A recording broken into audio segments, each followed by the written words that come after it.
केवल ये भगवान नाम हरि नाम मधुरता को भी मधुर बनाने वाला है। देखो जो शब्द जिनका मधुर है, मधुराधिपति रखिलम मधुरम, वो भी राधा राधा रखते हैं। और जो स्वयं महामाधुर्य रस प्रदान करने वाली प्रिया जो है वो श्याम श्याम रखती हैं। श्यामेति सुंदर वरेति मनोहरेति।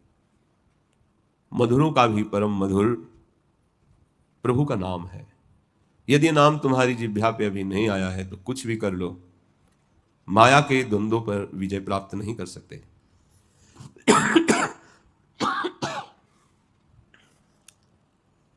कह रहे कि मंगल से भी मंगल है, सबका मंगल करने वाले भगवान हैं।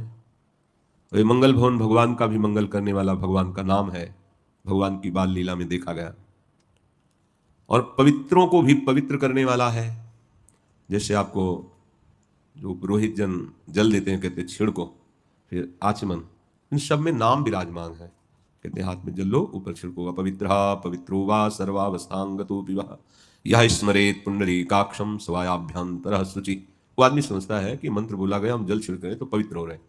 भाव उसका यह है कि तुम पवित्र हो या अपवित्र हो, पुंडरीकाक्ष कमल नयन भगवान श्री हरि का नाम स्मरण करने से तुम भीतर और बाहर दोनों जगह से पवित्र हो जाओगे।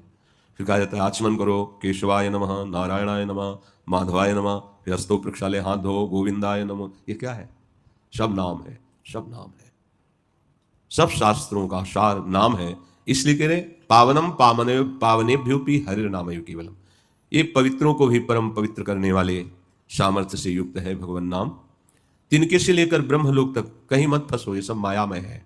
आ ब्रह्म स्तंभ पर्यंतम सर्वम मायामयम जगत। माया माने त्रिगुणात्मिका माया का जादू है, नहीं दिखाई दे रहा है। सत्यम सत्यम पुनः सत्यम, 3 बार कह रहे हैं कि सत्य है, सत्य है, पुनः सत्य है, केवल भगवान का नाम सत्य है। और ये सब त्रिगुणात्मिका माया का, यहां से लेकर ब्रह्मलोक तक जो आकांक्षा करोगे वो माया जनित होगी। इस आकांक्षा से, आसक्ति से आपको कोई छुड़ा सकता है तो नाम छुड़ा सकता है। सत्य सत्य पुनः सत्य, ये नाम आपको माया मुक्त कर देगा। सा गुरु, वही गुरुदेव है जो केवल नाम जप में लगाते हैं, वही गुरुदेव है। अगर नाम में प्रीति नहीं तो ऐसे और भी साधन देखे हमने, वो नीरसता, एकदम बिल्कुल ऐसा लगता है जीवन व्यर्थ चला जा रहा है। अब स्थिति तो शरीर में बनी है, कष्ट को सह रहे हो तो पुण्य बन रहा है, पाप नष्ट हो रहे हैं, लेकिन योग थोड़ी बन रहा है। योग तो है चित्त वृत्ति का निरोध करके भगवदाकार कर देना। तो बहुत भगवत कृपा से बुद्धि ठिकाने पे रही है, लगा ये मार्ग सही नहीं है, ये ठीक नहीं है, इसमें प्रीति नहीं है, भगवान नाम जप नहीं है, इसमें भगवान का आश्रय नहीं है। तो क्या पता किस झटके में श्वास खत्म हो जाए, तो योग हमारे काम आएगा क्या? पद्मासन सिद्धासन ये हमारे काम थोड़ी आएगा। ये तो लगा करके चित्तवृत्ति को एकाग्र करके प्रभु में समर्पित करने से इनकी सार्थकता है। इनकी कोई सार्थकता नहीं पद्मासन सिद्धासन की। इनकी सार्थकता है कि एकाग्र शांत और मन और इंद्रियों को समेट लिया और प्रभु में लगा दिया, ये इनकी सार्थकता है। तो बोले सा गुरु, गुरुदेव वही हैं जो भजन में लगावे।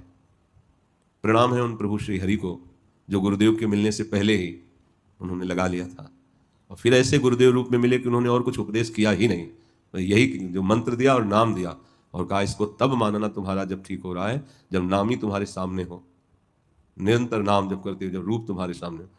सन्यासी थे पर स्वयं जब निमग्न रहते थे। एक बार फलाहार बड़े कट्टर नियम के थे, गांव में आलू गुड़ू यही फलाहार मिलता है।